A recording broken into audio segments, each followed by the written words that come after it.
Hey Mike, you want to update everybody on what's been going on since the last time we talked to you? Well, boy, yeah.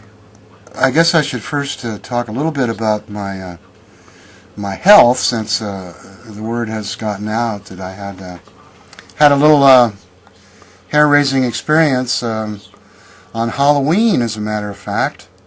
I had some pain in my chest, and of course, as I've said before, in association with the museum thing that I'm doing here, part of what I've been trying to do these last 7 years is come up with some proof of Bigfoot before I die.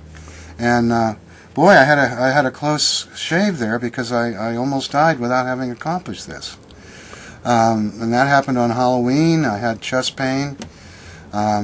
I realized that I was a likely candidate for a heart attack, because my father had it, and I've been through that with him. So I started having symptoms, but I was trying to convince myself it was just heartburn, because the night before I'd had similar symptoms, and a couple of Tums seemed to make it go away. But this time I took the Tums, and the pain continued, and then the sweating started. I went and looked in the mirror, and granted, I've got kind of a white face, largely because of my beard growth, but the rest of my face was as white as my beard when I looked in the mirror, and I realized that this wasn't heartburn. This was the real deal. So I called my brother, who lives less than a mile from here, and he got up here pretty quickly, and he gave me a ride down to the hospital in Santa Cruz, about 5 miles from here. And I walked into the emergency room, told them I was having some symptoms. They put me on a wheelchair gurney-like thing and rolled me into the room where they could start testing me.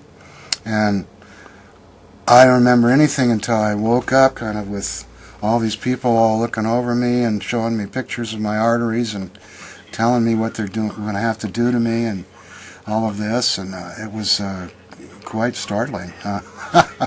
Wouldn't want to go through that again. So anyway, I've been on the mend from that, and they told me to take it easy and not do any work and get off my feet and this, that. And so I've done that for several weeks now, and but I've been here at the museum helm. Within a week after the heart attack, I was back in here ready to go.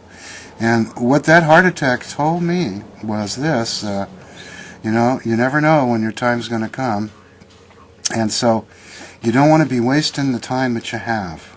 And also, that means you don't want to be wasting the time that you have doing negative things and butting your head up against other people and being negative and destructive in your lifestyle.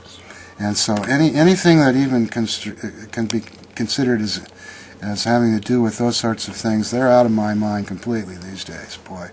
And when I meet new people, I try to remember their name a lot more than I used to, and things like this, because I feel like I've been given another chance, and I wanted to prove Bigfoot's out there, and I'm going to continue doing that with renewed vigor, and try and not let the depressive part of it, which of course is the struggle for paying the bills. That's the hardest part of what we've been doing here now for 7 years.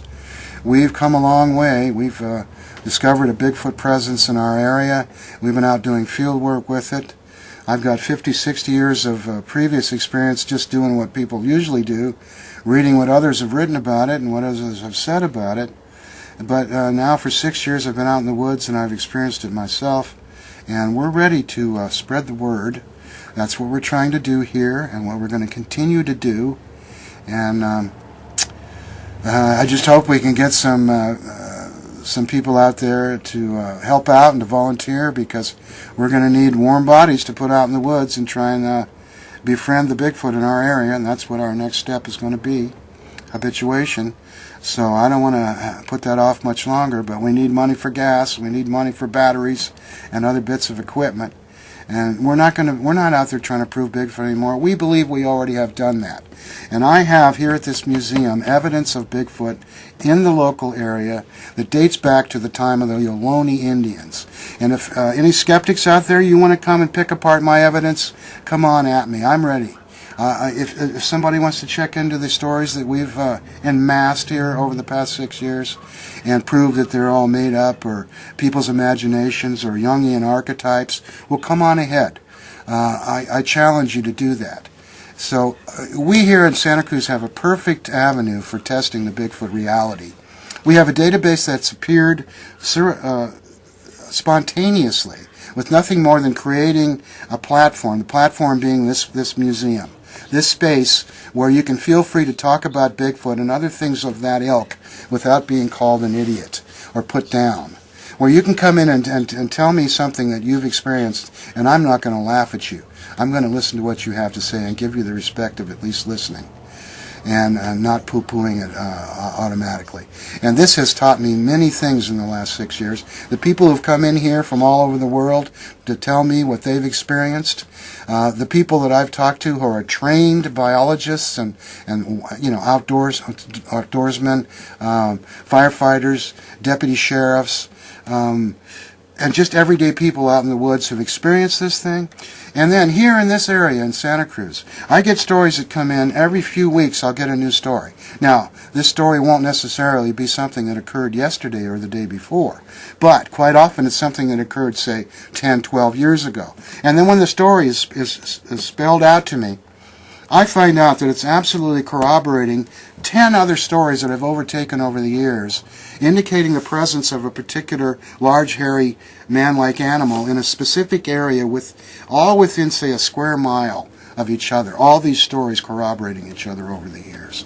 And I tell you what, the more that these things start to pile up, the more ridiculous it becomes to just assume that these are all made-up stories and that all these people are lying through their teeth or the victims of some wild-ass conspiracy of hoaxes. It's just patently absurd.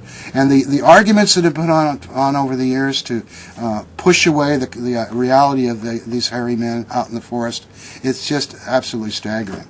The poor reasoning that's used. And it's usually because of a lack of knowledge of the subject. And that's what you call ignorance. If you ignore a subject and you don't look into it, then you are ignorant of that subject. But if you spend every day of your life, year in and year out, studying this thing, one day after another, 24/7, you start to learn certain things that other people haven't had an opportunity to stumble upon. And you hear stories that other people don't hear.